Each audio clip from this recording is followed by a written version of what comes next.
إن الحمد لله رب العالمين هو الذي جعلنا مسلمين والصلاة والسلام على رسول الله الكريم وعلى آله وصحبه أجمعين أشهد أن لا إله إلا الله وأشهد أن محمدا عبده ورسوله. السلام عليكم. You're forgiven. One moment.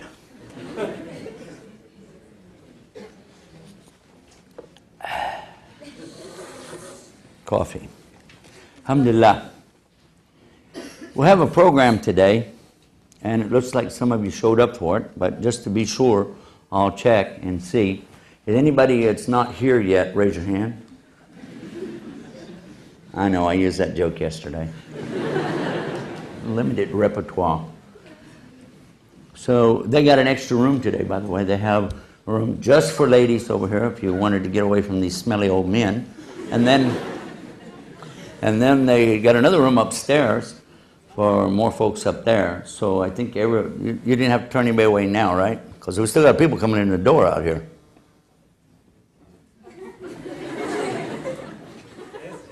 They're okay? I'm surprised so many people are turning out for this. I got excited. I wanted to come and see what's going on too. Now let's get to our subject. Our subject today deals with the role of the An-Nisa. What does that mean? Women, right. So before we get into it too far, I want to break down some words for you. This is my habit to do that. In English we say woman, and I was told when I was a little guy that that meant woe unto mankind.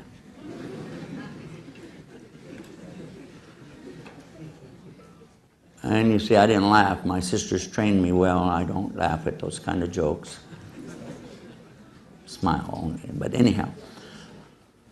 But that's okay, because they also said human meant, a colored man. That human beings had color in them. They said that was human. So they had a lot of crazy stuff they used to say. But in Arabic, it's not about making up stuff and joking around. It's serious. Because the word for a male is rajul, and for a female, nisa. So it's clearly they're what? Say something? Anybody? Okay. If you know a little bit about the Arabic language, then you'll see that nisa is closer related to the human being, which is insan, than it is to rajul, which is male. So you can make a clear distinction there and see that it's not a takeoff of the word man or anything like that. In fact, the one closer to human being in Arabic is woman more so than the word man. And this is just etymology of words, playing with a little bit. Another thing that we learn, difference of words, is what a woman is all about. A woman is all about having babies. This is why she's called a woman. Otherwise, what would be the distinction? You're talking about a human being, a male and a female. It's like in plant life, you're talking about male and female.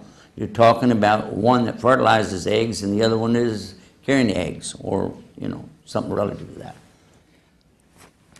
We understand that the place inside of the woman in English language where she conceives is called a womb. Okay? And I don't know what that word's related to. I forgot to look that one up. But the word in Arabic is raham. Raham, and the plural is arham.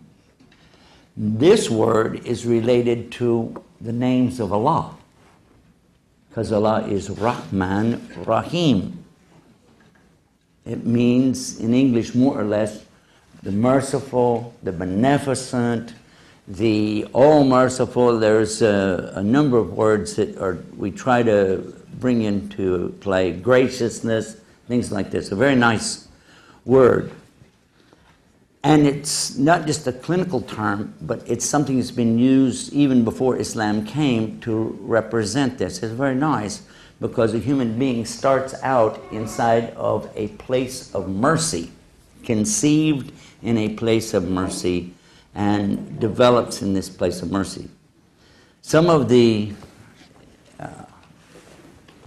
embryologists, scientists that have studied some things about Islam, learned the Arabic language, tried to read from the Quran to get a better understanding about these subjects, they were amazed at this, and some of them even offered that we should use words, especially for Muslims who are studying the subject, just use the words from Arabic. Why make up new words for something that was named 1,400 years ago and very appropriately named at the same time?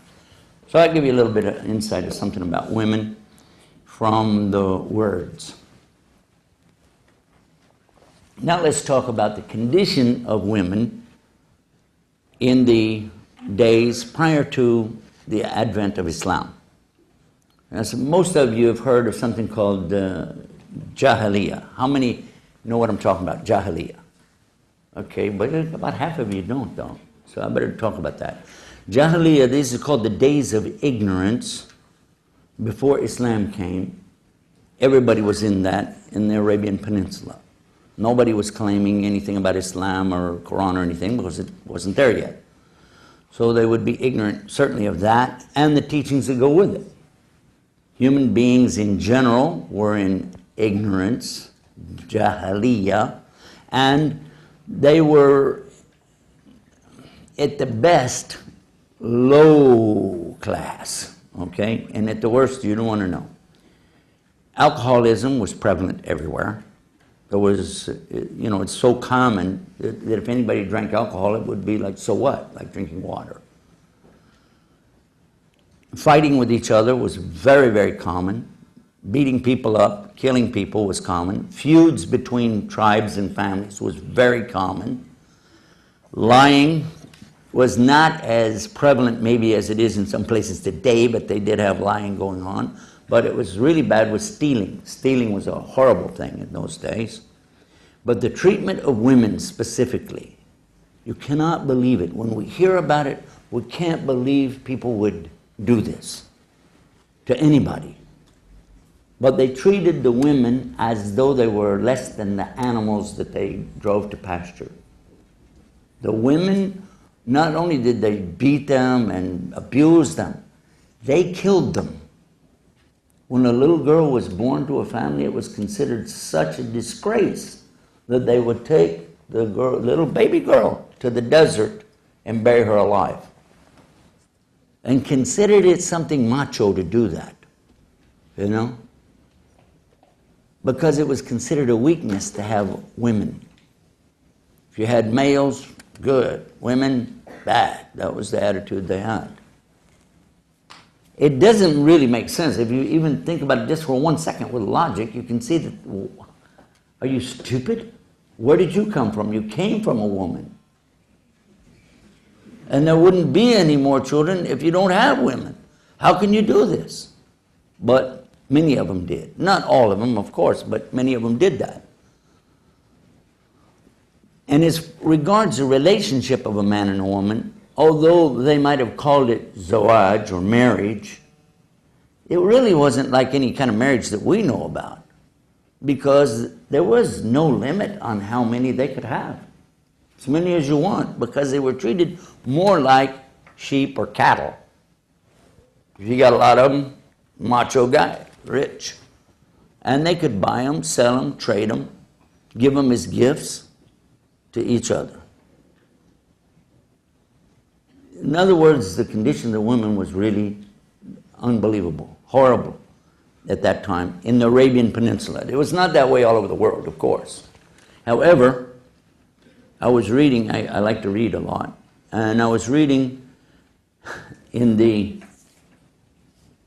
Encyclopedia of Events of the Catholic Church, and it turns out during that same century, that's called the 7th century, the 600s is the 7th century, and it says that at that same time they were holding or convening a conference, a council, to decide whether or not women even had a soul.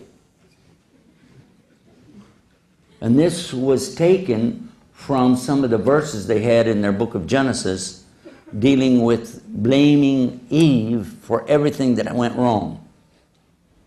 In other words, they're saying the devil came to Eve and she succumbed, and then she goes and entices her husband to partake of this fruit, and because of that they fall out of heaven, and so it's all her fault. And then there's even some verses in there talking about the curse that's going to be on this woman and on her offspring, and the curse of the monthly cycles, and the pain and the agony of childbirth, and the curse on, but it doesn't say any curse on Adam. It's all on her, blaming her. For those of you that know that Islam, Judaism, and Christianity have quite a bit in common, I will share with you this is not one of the things that we share in common.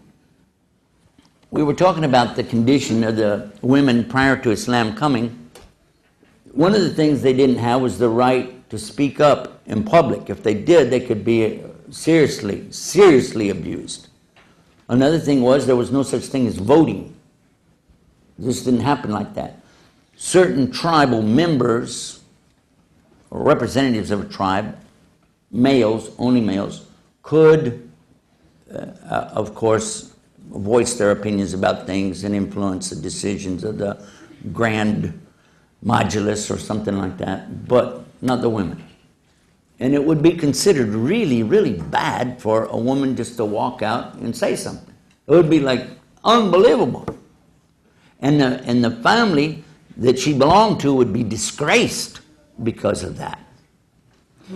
Now, if you stop for a second and you said, well, wait a minute, I've been in Muslim countries. Have any of you been in Muslim countries, especially Arab countries?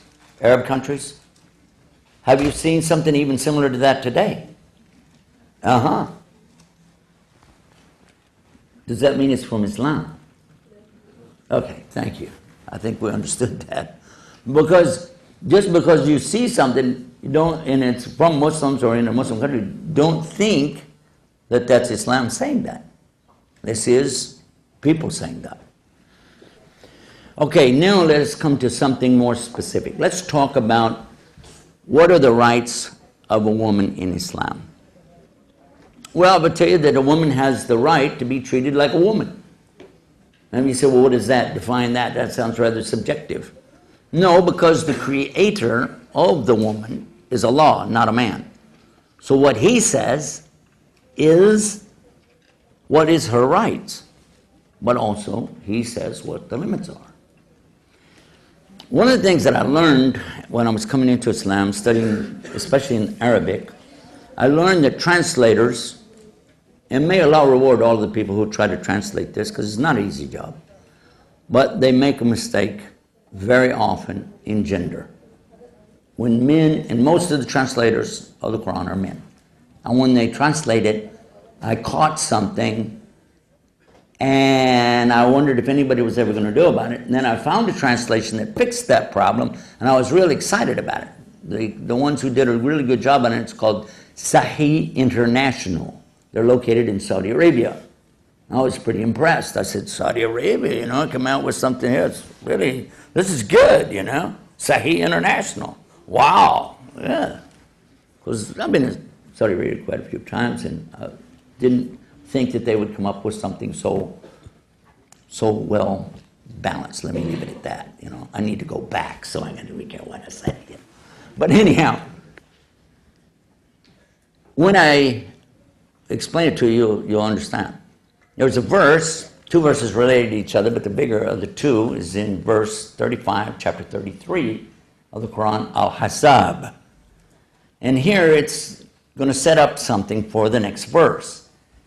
And it says about the Muslim man and woman, the believing man and woman, the fasting man and woman, the patient man and woman.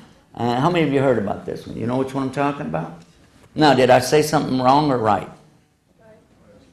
No, I said it wrong. You're like me, you read it and you just think, oh, this is what it says. But it said, Muslimin wa Muslimat. Mu'minina wa mu'minat. Sabrina wa sabra. The point, it's saying the full name for the man and the full name for the woman. But when we translate it, we just say, the man who does so-and-so and the woman. And the man who does so-and-so and the woman. And the man, And the whole point of the verse, if you read the next verse, you'll see that it was to show you that a man and a woman both have the same distinction in front of Allah. Because in the next verse it says, because that was just a setup, because in the next verse it says, it is not for the believing man, nor is it for the believing woman.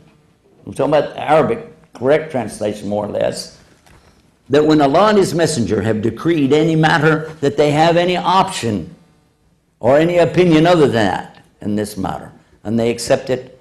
And one of the things the believers say is, we hear and we obey. So Allah was making a point that the men and the women are the same in front of Allah. When it comes to obedience, when it comes to rights, when it comes to limits, it is the same. What's different? The physical body, yes. What else?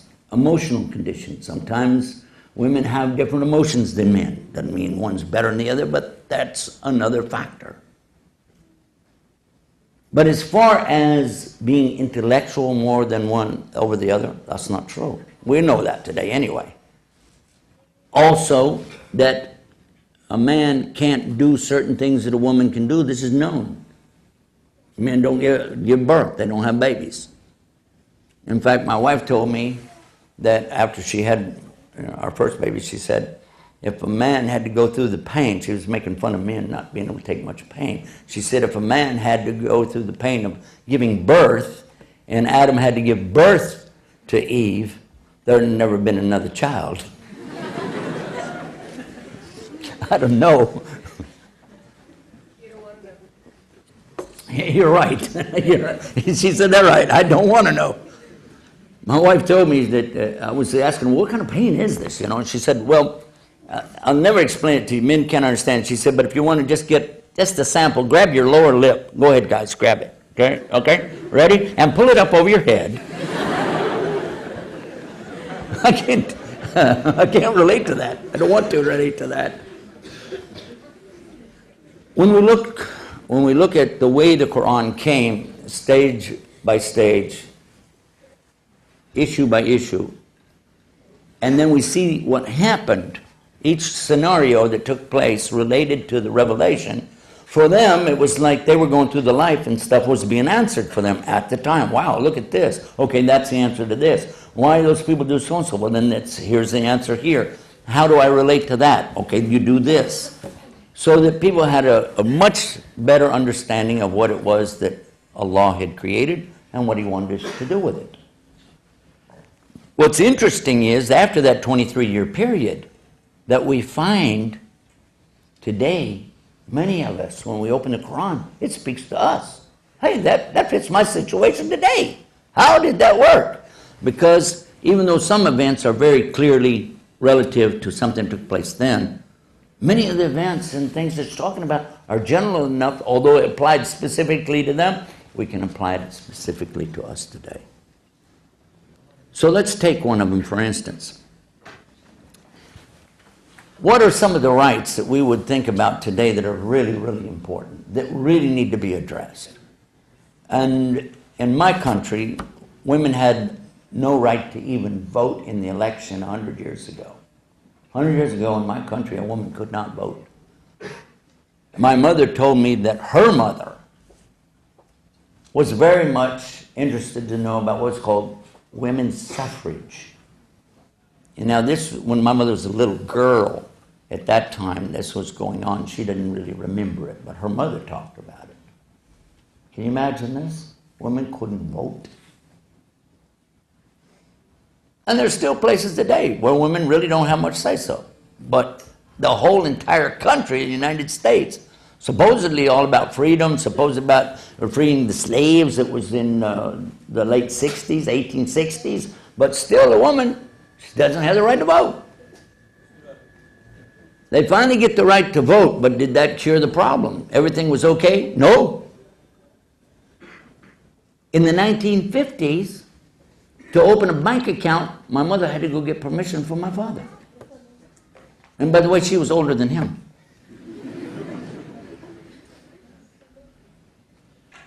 And when she wanted to buy or sell a piece of real estate, not only he had to sign it, he had to sign on the top line. And if he wanted to sell any of her real estate, he didn't have to take her permission. She'd have to really fight in court to try to get anything out of the sale of something if a man wanted to do that. I know about this because my parents owned real estate. They dealt with real estate, and I can remember issues coming up when mother'd have to call him and say, come over here and sign this thing, please, hurry. And, you know, things have to be notarized. It has to be his signature. And he didn't have anything to do with the property, except that he was the husband. Then, even into the 1960s, we still had the problem in some states that a woman couldn't buy a life insurance policy without the permission of her father or her husband. So, oppression is in many ways and in many places. And unfortunately, a lot of things that come out in the news front page aren't necessarily the big issues to you and I. The things that we'd like to see corrected don't make it there until it's noteworthy to somebody else. But in the case of Islam, it's not based on human beings.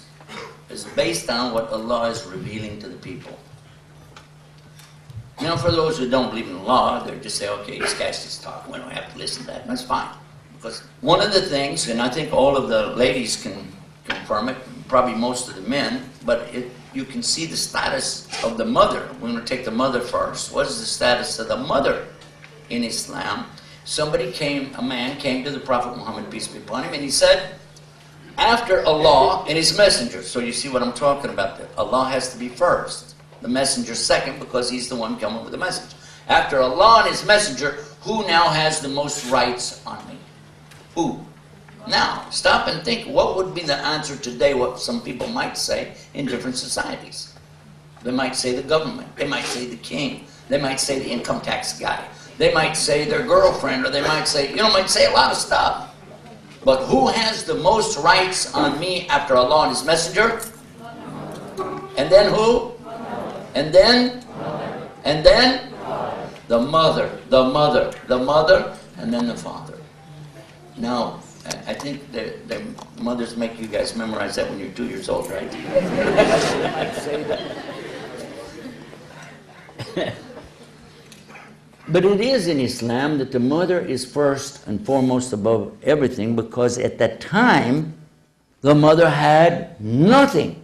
So this was another thing that came in the face of these people looking like, come on, how am I going to go to a religion like that? No way. Give them another excuse. No, this is not what we do here. It was another excuse to reject it. Another thing, when they started talking about a newborn baby, we talked about the mother gives birth, let's say she has a little boy. Whoa, let's get out here, we're going to slaughter a bunch of sheep, camels, feed everybody, bring all the tribes together, big celebration. Another macho male born to my clan. But then, what if she has a girl? Ugh. And they have an expression in Arabic, they become yellow-faced. It means, oh.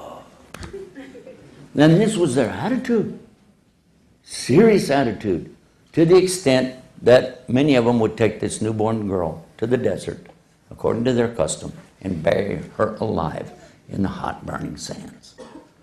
Something so disgraceful to a Muslim that one of them who had actually done this thing, after Islam came, he was recounting that and crying about it. And well, actually the story is that he was crying and then he laughed, and they went to him and they said, "Oh, Amir al-Mu'mineen," he was the leader of the Muslims at that time, "we saw you laugh and we saw you cry. What was that about?" He said, "Well, the crying was when I was thinking back about before Islam came, the ignorance that we lived in, and the custom we had about taking a baby girl to the desert and burying it alive." He said, "I did that. And I was crying about it, feeling remorse, bad, He said, but then I remembered something else that we had as ignorance too, that we used to worship just whatever, as a god. And when the people used to come to Mecca with their gods to worship and go around the Kaaba and do all their stuff, some people came and I didn't have a god and I wanted to worship something, but I had some rutab. Rutab is the dates that are still on the stick. He said, so I formed it up and made a god out of it and I was worshiping it. But then later I got hungry, so I ate it.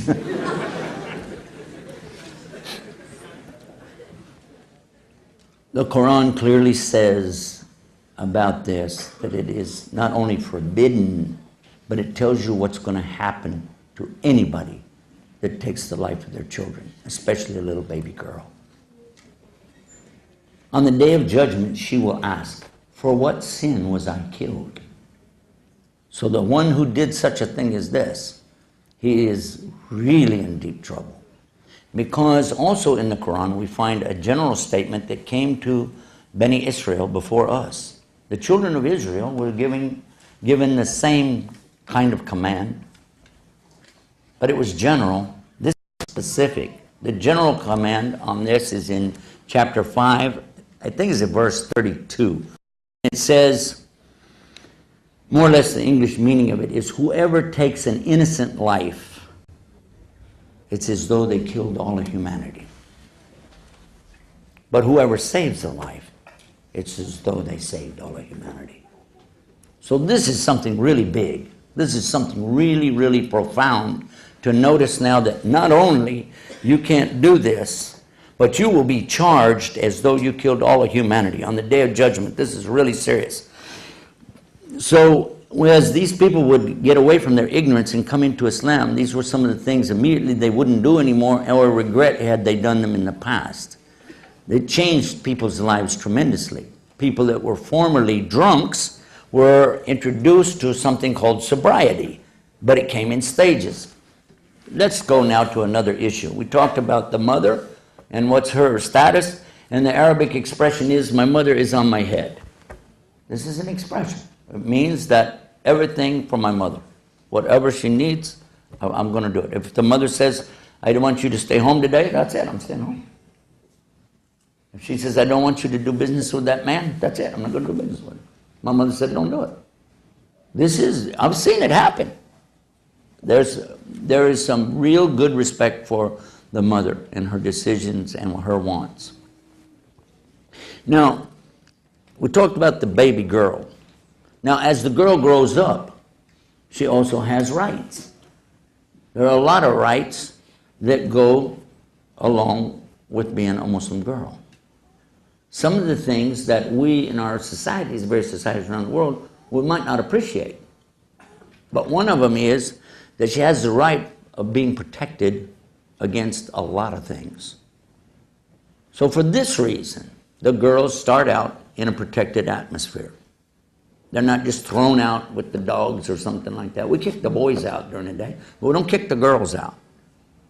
The girls will stay close to their mothers, and they'll learn a lot of things from watching their mothers.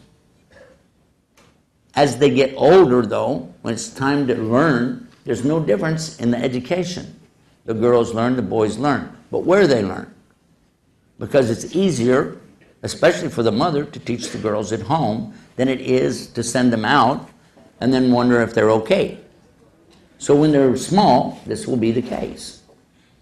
When girls reach a certain age, and we all know which age I'm talking about, now there's a new kind of protection needed to go in place to keep these wild animals from chasing them around.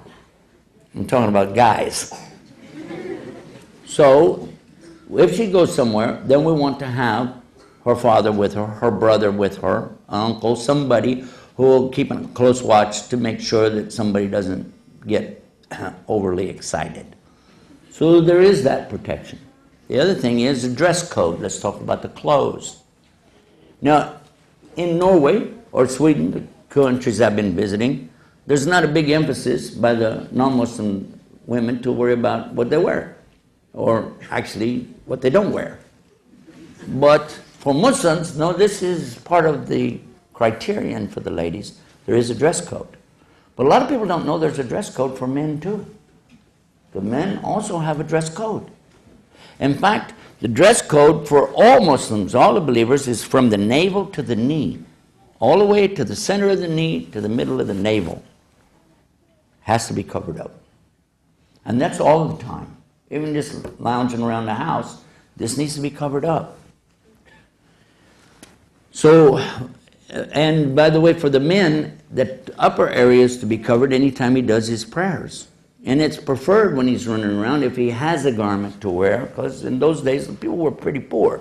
Having two garments would be a luxury to some people. But if he has an upper garment, he should wear it. We learned that.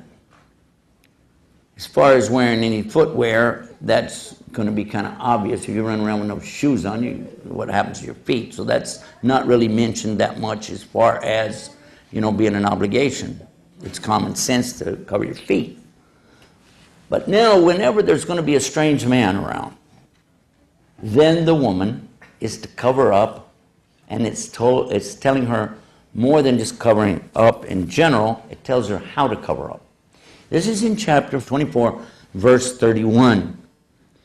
Again, though, men very frequently don't refer to the verse before it. So we're going to go there first, and then we'll come to 31. Verse 30 says to Muhammad, peace be upon him, tell the believing men to lower their gaze. And the phrase here is very clear, not to be checking out the women. That's exactly the idea of, hey, baby, I'm right. Nope. It is, if you look to say something like that, that's okay. They have what they call the first glance is permissible in Islam. And one of our brothers came from Saudi Arabia, had never seen any women except all covered in black in the streets. And so when he came over, we saw him in the airport. He's waiting for us to pick him up. He's like this. And we're like, Abdullah, what are you doing? I made up the name. I said, what are you doing? He said, don't bother me. I didn't blink yet.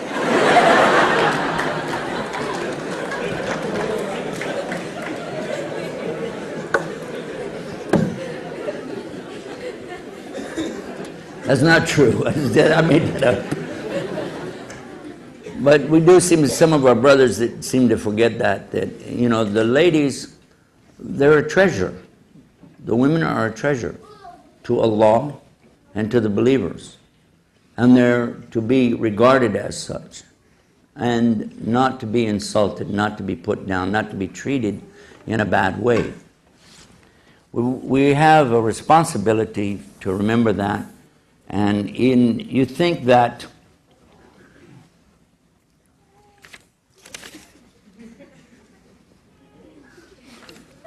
got me.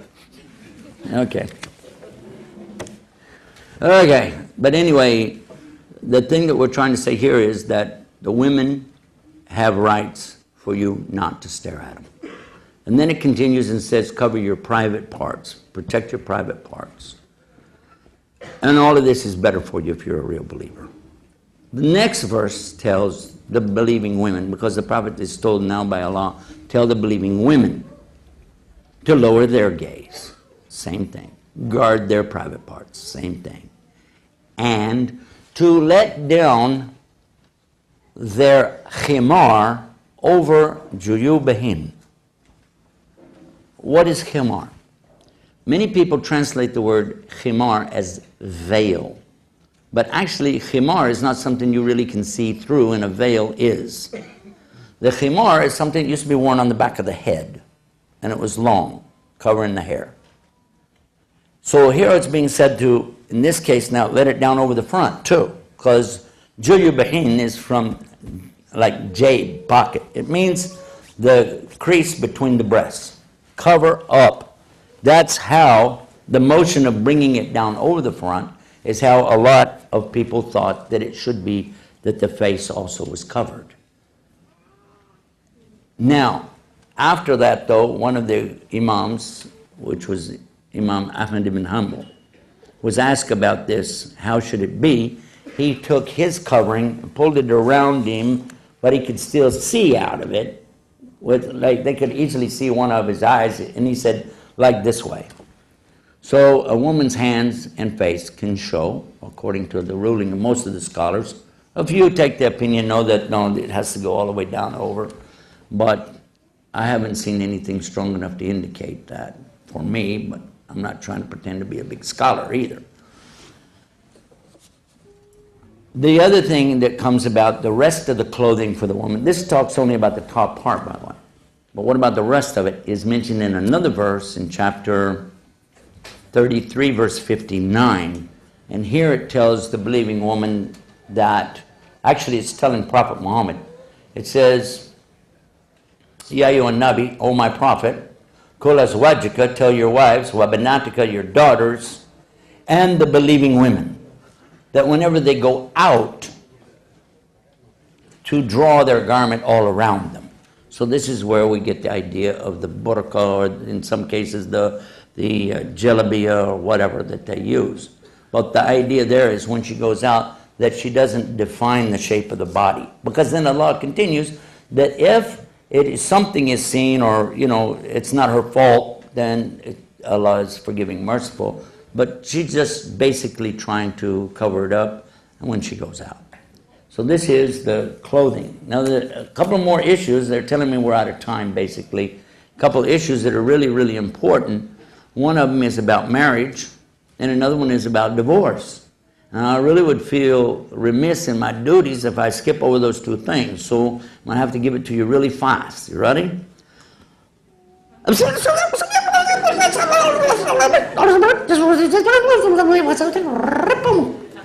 Okay?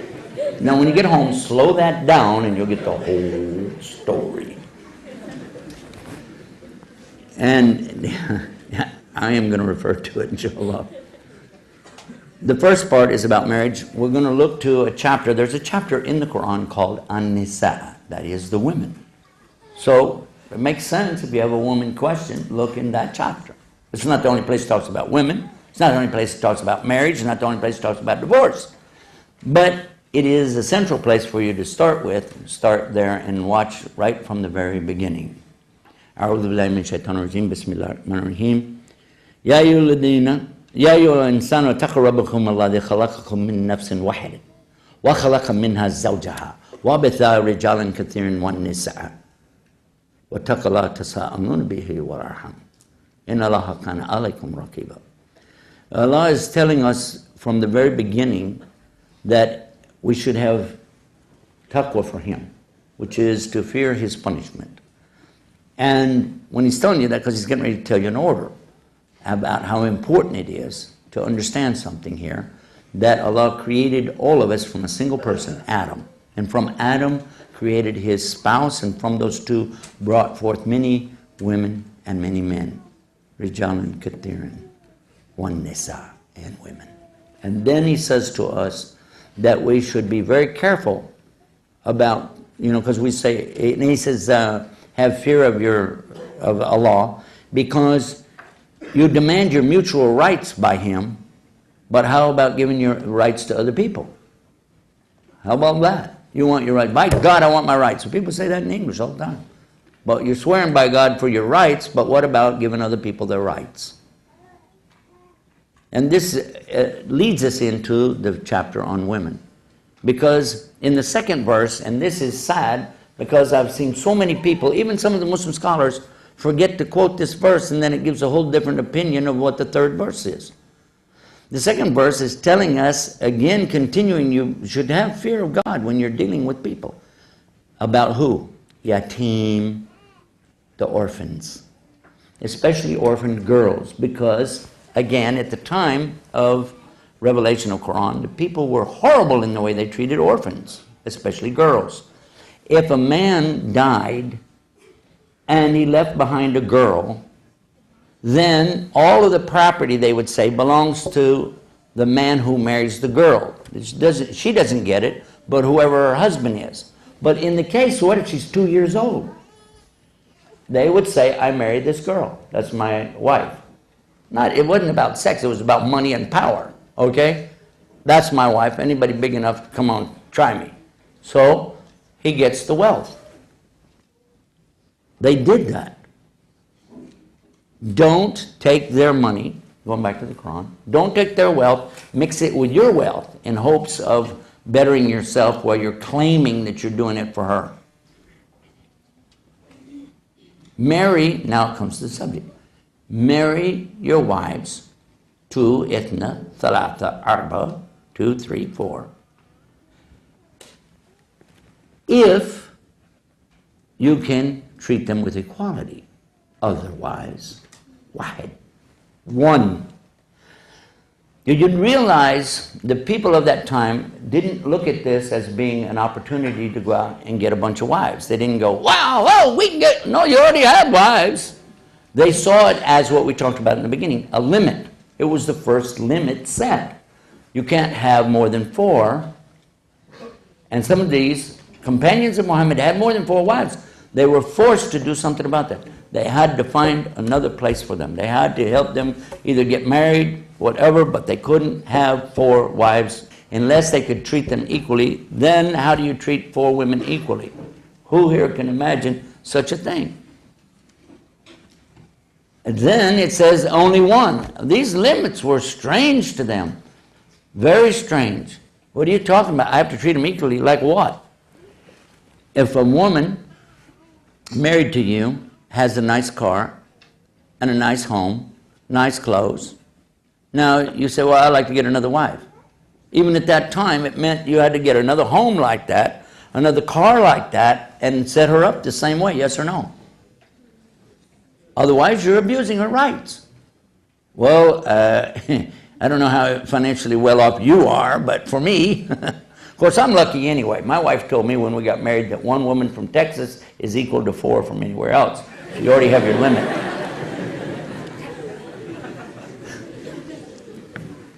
For the Muslims around the world today, they're the most really monogamous of all of the societies that I've visited. Most all of the Muslims where I go, they have 1 wife, and they consider it a big joke.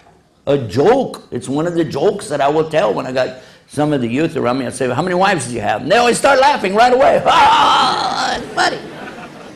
Because it's ridiculous. How many of our youth are here today, somebody under 21 years old, don't even have 1 wife?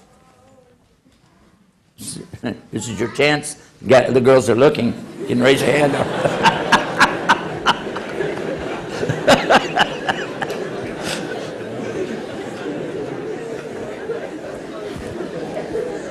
But anyway,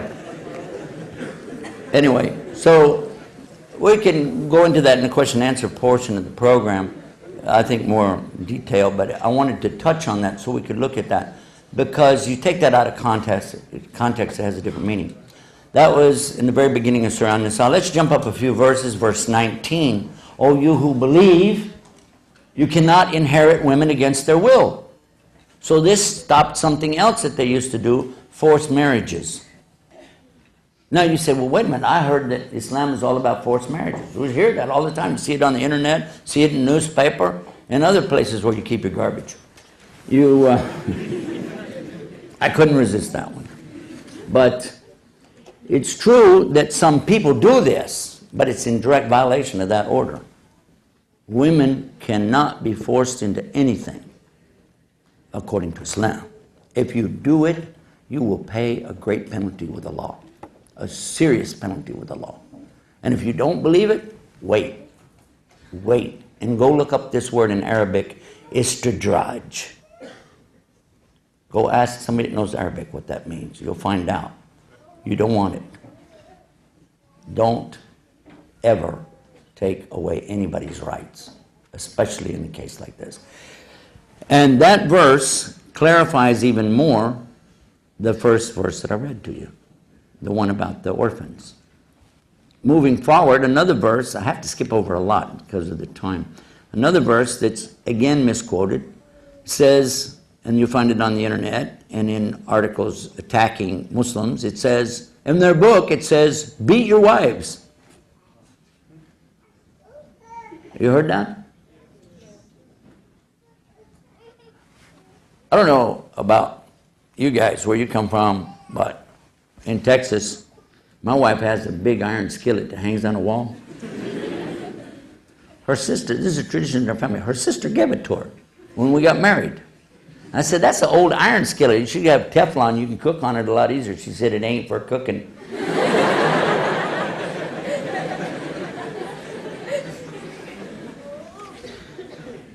Kind of scared me because right after that I was joking around.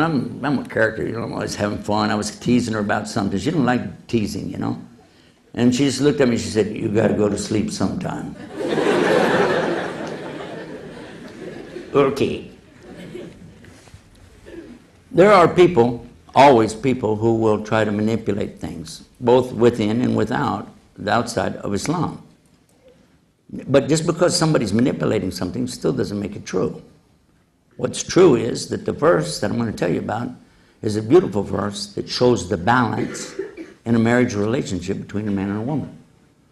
It starts out a general statement about all men and women, but then it becomes clear that it's also talking about particularly for the wife and the husband. It starts with the word rajul. I told you earlier the word rajul means what? A man, a male. It says males are responsible for the upkeep, and this is talking also about the custodial care, the financial responsibility as well, for all the women. Now this is general. You can look at it yourself. If you know the Arabic language, this is a general statement, meaning that there's no such thing in Islam as a woman on the streets living out of a shopping cart or something. Because all the Muslim men are responsible to help this lady to have a place to stay, to have food, to have protection, to have warmth in the winter, coolness in the summer, whatever we're able to have for ourselves, we're supposed to provide for the women in general. Then it becomes more specific when it starts talking about because Allah has made one more qawi than the other. The man's more able to go out and do these things, so it's his responsibility. In Islam, who is the one that is supposed to pay for the house, the upkeep, the maintenance, the utilities? Who? The man, right? Some of the ladies are going, really? You're in trouble. It's serious. Because it's happened to me that some Muslim women have asked me, what percentage of my money am I supposed to pay out of my paycheck to help my husband with house payments and car payments and all the rest of it? I said, are you serious? They said, yeah. I said, I know that percentage exactly. I have trouble sometimes with the zakat, 2.5% of what you hold over a period of blah, blah, blah, blah, blah. But this one is easy, 0. And she's like, huh? Now the brother was somebody close to me, I know him really well, and he got kind of upset with me. He said, you know what she did? She turned in her resignation and quit her job. I said, tough. It's not your responsibility to do that. So this is why in Islam you do see a difference in the way women are treated when it comes to going out and having careers and professions and businesses and so on, because it shouldn't be that she has to go do that kind of thing. If she is inclined to stay home and have babies and take care of them, this is the natural thing. You make it easy for that. But if she wants to go out and do something, want to own a business, Islam absolutely does not forbid that. The Prophet Muhammad, peace be upon him, his big job that he had in life came from his wife who owned a trading company. Yes or no? Okay, duh. There's some other things too I really wanted to talk about, but there just isn't time. Prophet Muhammad, peace be upon him, never had a girlfriend. We mentioned that. His first wife that he married wasn't until he was 25 years old. And he was a virgin when he married her. But she had been married twice before, and both of her husbands had died. So there's nothing wrong with marrying a widow. Absolutely. This is the sunnah of Muhammad sallallahu alaihi wasallam. The Prophet Muhammad, peace be upon him, not only married a widow, but after she passed away, he married a lady who was really large, a very big lady named Sauda. And nobody made fun of that. They considered that to be a very good thing. He also married a lady who was very old. And it wasn't for sex because they were clearly saying, she said it herself, they didn't have sex. But he was marrying her to care for her so that she had a legal companion to travel with her, do whatever she wanted to do, and provide for her.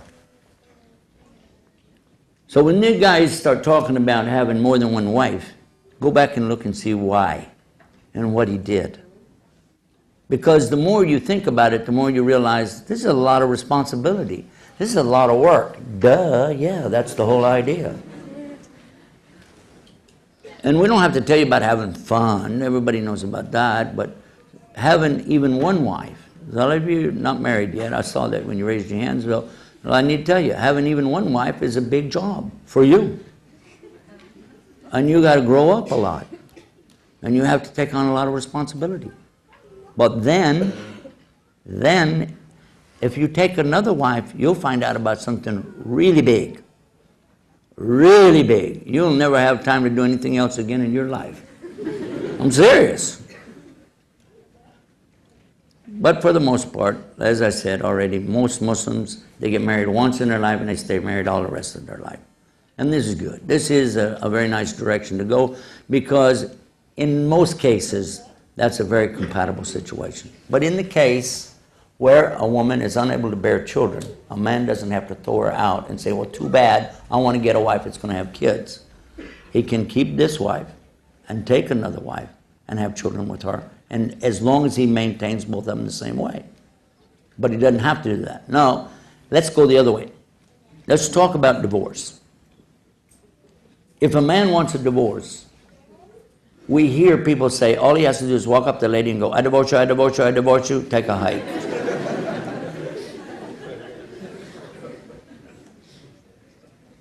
Steve Martin even made fun of Islam when he did one of his things about that. But that's okay. The fact is, the Prophet Muhammad, peace be upon him, said, they said, a man did that. And they said, so is he divorced from his wife? He said, yeah, he is, but he's sure not from us. He wants to be divorced, okay, but he's not from us, not that way. Because a woman needs to know what's going on.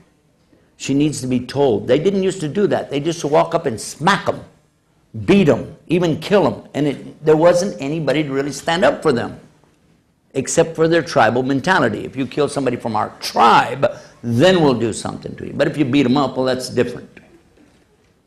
So now the next part of the verse, it's saying that she is devoutly obedient. Some men said that means to me. But that's not true. In Islam, it's impossible. Allah is always first. Obedience here is first to Allah and to His book and to His messenger. Nobody's asking her to take on this guy as a god. And then the next thing it says, on the part of those whom you see, not suspect. That was a really bad thing one of the translators did when he said suspect. Because if you read another part of the Quran, you'll find that suspicion is forbidden in Islam. And it's clear you've observed that there is something called nushuz. Nushuzahunna. Now this nushuz means something literally in Arabic that is so out of place, it's bizarre. Something bizarre, something really bad, without describing it. But the implication is clear that it's leading towards something immoral, but something really bad. But it doesn't say what, so leave it at nushuza. In this case, admonish her. Why does it say that? Because their habit was just beat her up. Just beat her. But it says admonish her. But then to be sure that he understood it, that, okay, I'm mad at you, you got to stop doing that, now I'm going to punch you out. No, because the next thing after that it says, leave their beds, meaning not to have intercourse with her. What does that mean? Well, that's going to be at least 24 hours, isn't it? So he's got time to calm down. Calm down and get over it. So that he doesn't react to whatever it was she did in a violent way. And it worked. It toned down these guys tremendously because, okay, now I have to be careful. I can't just react. She did this, you know. And he tells her, I don't like that. That's not right. And she's going like, what are you going to do about it? Okay. So now he doesn't have intimacy with her. Oh, God. He's serious. The guy's serious. Okay. Then it said, وَضْرِبُهُمْ. Now, daraba is the verb that's used here. Some of the scholars have said that it means that you cannot hit them more than a toothpick. They even use the demonstration of a toothpick and hit themselves, saying no more than this. But daraba in general means hit. It even has this meaning of, we use in English, how does this hit you? How does this grab you? Alam tara kayfa daraba lahu mathla kalama tayyiba. Do you not see how Allah hit you with something methla like? Okay, so it carries a lot of meaning. Another meaning for it is to return back to the bed, because this kind of darba also means to have intercourse. But when people take this out of context, and men have done that, take it out of context and say, this is the verse that gives me the right to beat you, it's actually the verse that stopped people from beating them and made it clear that they had to go through these stages, calm down, don't get up, go crazy. And even in one of the scholars' thesis, he mentions that this is actually another form of admonishment, a stronger kind of admonishment. Because in the very next verse, and hardly anybody takes the time to read the next verse, it tells you to immediately go get somebody from her tribe and somebody from your tribe to act as mediators to bring you back together, to work it out. You both agree to it. Now, how, if you know tribal custom, what I've been trying to explain to you all afternoon, if you understand tribal custom, how do you hit this lady and then go tell her father, by the way, I beat up your daughter, and so you can see that couldn't have been the meaning. There is one that I've offered on our website that you can look at, because I kept looking for the word in English that could mean the same thing exactly if a man wanted to talk about this, because hitting with a toothstick, we don't have a word for that.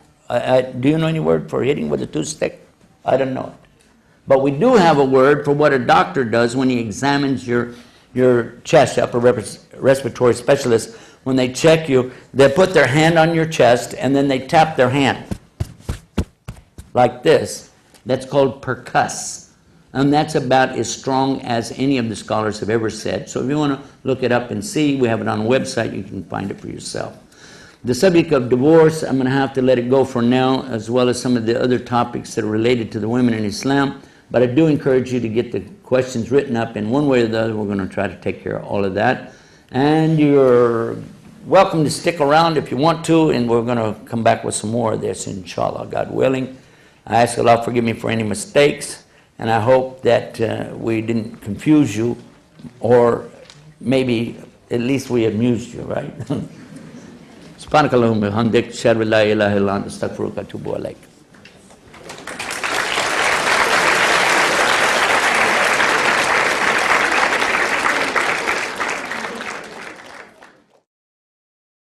The young lady that accepted Islam here yesterday told us last night something amazing, how it came about, that she was looking and searching, and it came to her in a dream how to find the answer. And by getting with the Muslims, looking into Islam, she found what she was looking for. And all of us can find the same way, but start by asking him. Don't ask me. That's how I get out of answering any questions.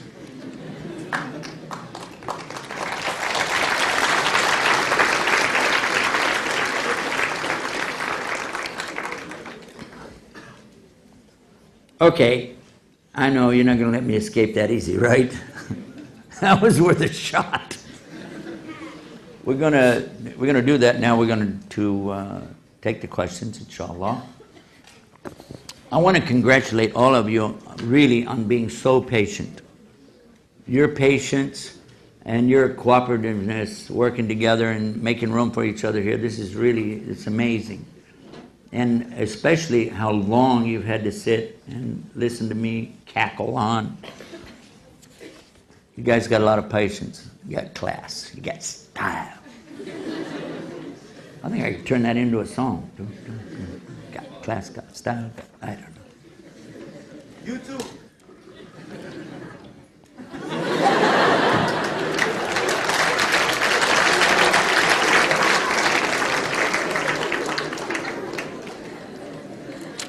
By the way, I heard they're replacing Jay Leno, and never mind. I'm not working, you know.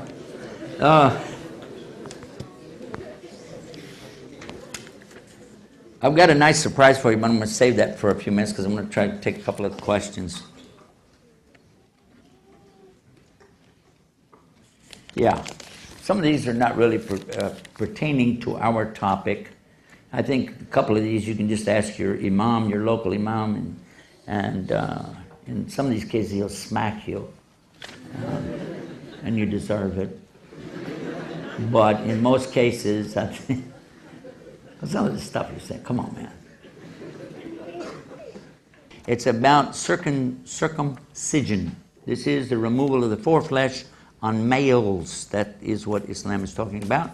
And if anybody is doing anything to the females, this was not from the Quran that I know about. No. If women, some women do something like that, their choice, and they think that's cool, I guess that's up to them, but it's never been anything mandated for women. So if you hear about this, I will tell you that it was a practice in Africa long before Islam came, and it's still a practice amongst some Muslim women who live there, but it's not coming from Islam. I think it's coming from their long history of doing that.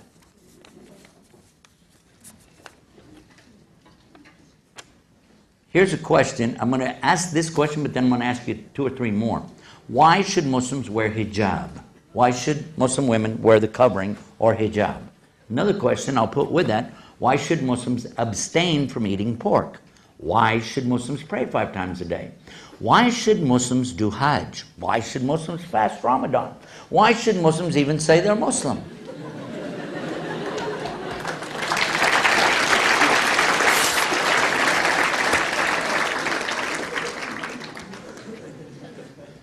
If you're a Muslim, you already know the answer. If you're not, you don't need to worry about it. Isn't that true? Nobody's asking the non-Muslims to wear hijab, are they? Because this is the identity of the believer. It's also the identity of the good Christian women and the good Jewish women as well. Even today, the best of the Jewish women, you'll find them, they cover. You didn't know that? Before I came here, I was in New York. There's plenty of Jewish women there. And you'll look right away. She's Jewish, because she's wearing, their covering doesn't cover their whole face like it might with the Catholic nun who is wearing something much more involved, but also a lot of them shave their head. The Jewish women shave their head and they wear wigs. You can't see their hair. They cut it all off. I'm just not joking, this is true. So, if a woman is not a believer, she doesn't believe in the Bible, doesn't believe in God, then good. Now we know who's who. But if you're a believer, it's in the Quran telling you what you're supposed to do. If you believe in the Quran, why don't you follow it? An evidence of belief is acting on what you believe. If you don't believe, then it's pretty obvious. You don't act on it. You just say it, but you don't do it.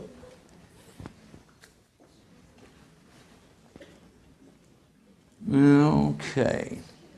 Here's one that's asking the question, why are men separated from women?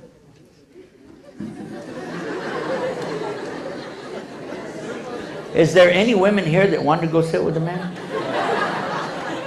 No, I'm asking. Let me give you another question. It came to me like this. I was giving a talk, and a woman, when we got to question and answers, she came walking in the door, and just like this, she said, I want to know how come you Muslims can have 4 wives, but a woman can only have 1 husband. It caught me off guard, you know, and I was just blah, blah, blah, because I didn't expect somebody to talk to me that way, you know. And I said, well, excuse me, are you married? Yeah, what of it? I said, well, why don't you imagine your husband just for a second? She said, why? I said, no, just think about your husband. What he looks like, you know, he's coming home from work, he sit down in his favorite chair, everything. Yeah. Would you like another one just like him? No way! I said, then what do you want 4?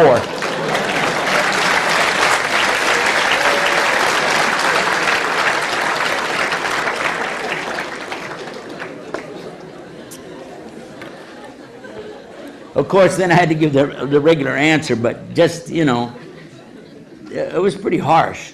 Another harsh one came in to me one time. Again, it's question and answers. A woman, it was in a university, a woman came in the door, and an older woman, and she, by the way, she was dressed very conservatively. And she pointed at the Muslim sisters. She said, I want to know how come they're dressed like that. And I'm like, huh?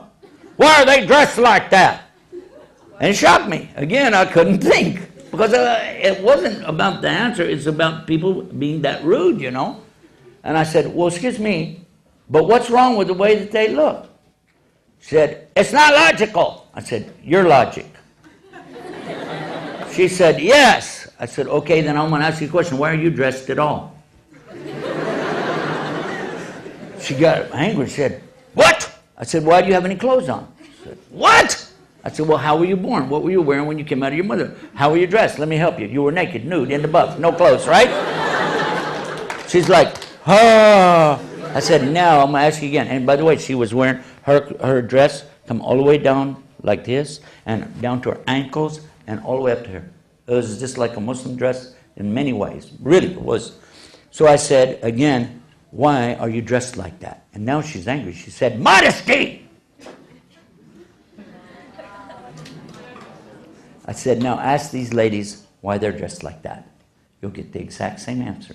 The only difference is going to be, it'll be modesty according to the one who created them instead of modesty according to something they made up.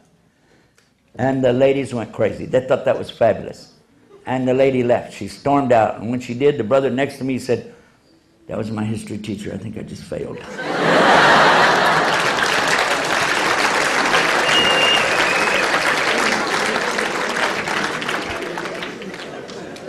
She was a very fair lady. She did not fail him. He got a very good grade, by the way. But why do the women and men separate? And it's very simple. In many cases throughout history, we know that men have taken advantage of women in many different ways. Not the least of which is just to stare at them and make them feel uncomfortable. Also, when they pass by men, men will touch them in a way that you can't really say, hey, that man, no, just pass him by, you know. Hey, just, you know, like, hey. Men do that, and that's not new. You don't have to be from Italy to do that.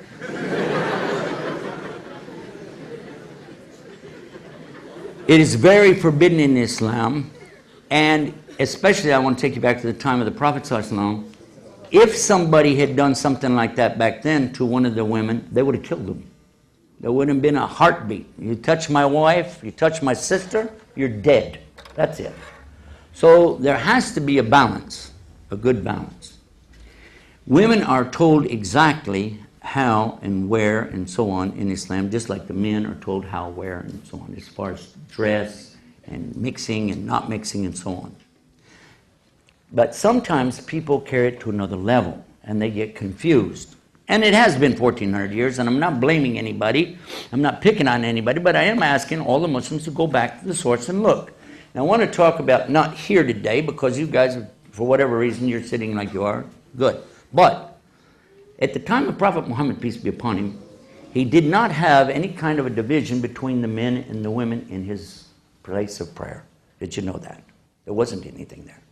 The women sat in the back on their own, and the men sat in the front on their own. And he told them that the men would get more reward in their prayers by coming to the masjid for their 5-time daily prayer, 25 to 27 times more. But the woman receives more reward by praying in her home in the most secluded place, most private of places. That the man has to pray with other men to have a big group, but the women don't, and they get the same or more reward than the men. It's a lot easier for her. She doesn't have to get dressed up, doesn't have to go over there, and she doesn't have to leave the babies behind. She doesn't have to leave food cooking on the stove. She's able to tend to what she does. Very simple for a woman to perform her ibadah or worship in Islam.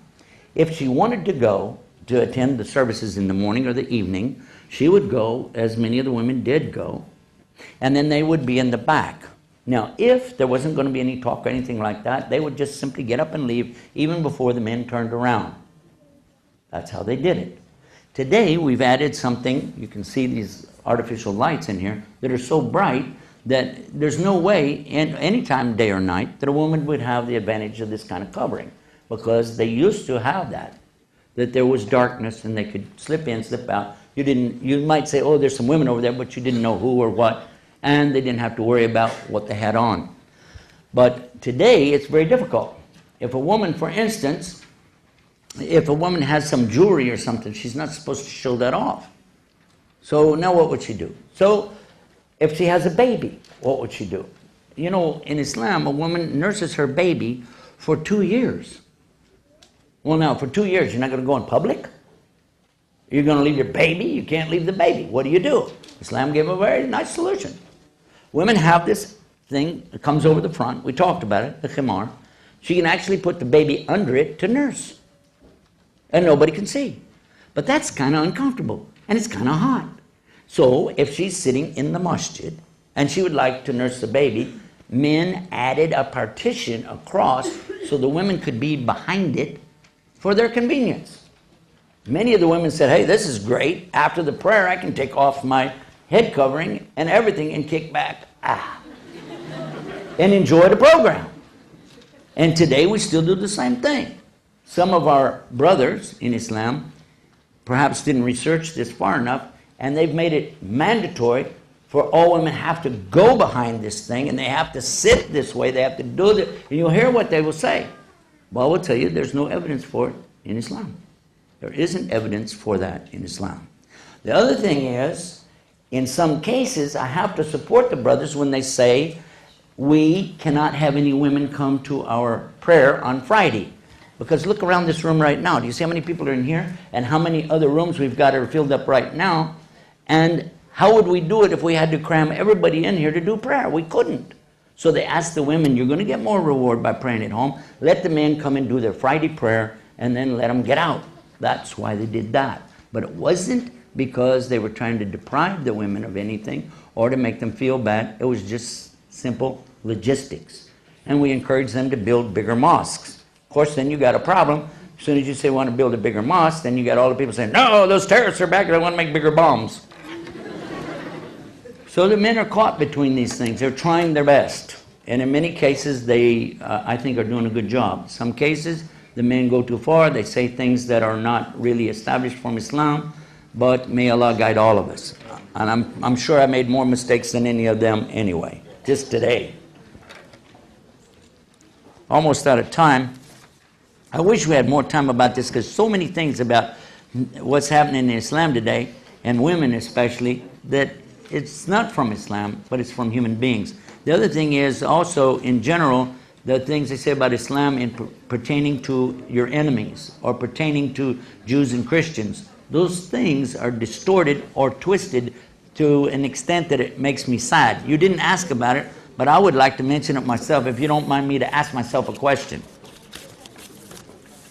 The question is, why does it say in the Quran that you can't have Jews and Christians as friends? And why does it say in the Quran to kill all the Jews and Christians? Why does it say that? The answer is, it doesn't say anything like that in either case. These are things that are being twisted way out. In some cases, Muslims twisting it, and in some cases, non-Muslims twisting it. The first one is based on two words in Arabic that are mistranslated, bitana and awliya. Awliya, it says don't take for awliya. Awliya doesn't mean a friend. It means an ally, so that when you're in a war, you have allies, you know, like countries do today. And if somebody's not of your faith, you don't bring them into your wars with you. You don't bring them in as allies, because it's not fair for a Christian to defend the faith of Islam, is it? Although it is correct for Muslims to defend the faith of the Jews and Christians. And we've proven that for the past 1,400 years. There's a pocket of Christians, we talked about it yesterday, who are living right now in Syria, who have been there all this time, surrounded totally by Muslims and protected by Muslims for all these times, still speaking the language of Jesus. And Mel Gibson had to go there to get the language from them for his movie Passion of Christ, because they're the only ones left on earth who still speak that language. And by the way, we have a prophecy saying that this is the place in Syria. We know that in Damascus, this is where Jesus is coming back. And that's the place where today the only people who speak his language are still there. Just thought I'd throw that in. There are many things. The word bitana, this means to have the inside lining of your coat. Who do you put close to you? This close. Close as your deodorant. Huh? Even from some Muslims, you don't make them your bitana. So you understand how that is. The reference that they say kill all the Jews and Christians, it doesn't even say Jews and Christians in it. It doesn't say Al-Kitab. What it says only, waqtuluhum. This is what it says. But it's in relation to the verse before it, using kittul, and they translate it as fight. the word was actually kittel. Kittel it actually means to kill, fighting and killing like in combat. Because if you read it in context, you realize that you're fighting against people that are fighting you, because it's telling you again a limit. They were limited. They used to kill everybody all the time in their open wars and feuds, but now it was saying you can't do that anymore. It says you can fight them if they fight you. That was the first time in 13 years they were allowed to start fighting. And it said fight them where they fight you, but if they stop, you have to stop. Otherwise, you're the transgressor. Verily, Allah does not love transgressors. Then in the next verse, and combat them in mortal combat, meaning to kill if they're killing you. Listen to this. And drive them out from where they drove you out. Ain't no Christians or Jews drove any Muslims out anywhere at that time. This was a specific verse about something that just happened. It was talking about the idolaters who were their own relatives that had driven them out of their homes, killed them, raped their women. It's saying now if they're fighting you, you can fight them back, get your land back. It says, and get your property back from them. Get your home back. Take it back. And it was talking about the people of Mecca. So when you stop in the middle of a verse and then add words that don't belong there, that's not Islam. I wish that we had time to do more of these. I really do. But in the meantime, I think what we can do is just tell you that your questions are good, really good questions. And some of these are not exactly on our topic. Some are personal. I don't like to ever do personal things in front of a whole crowd. It's not fair to you or the person that you're talking about.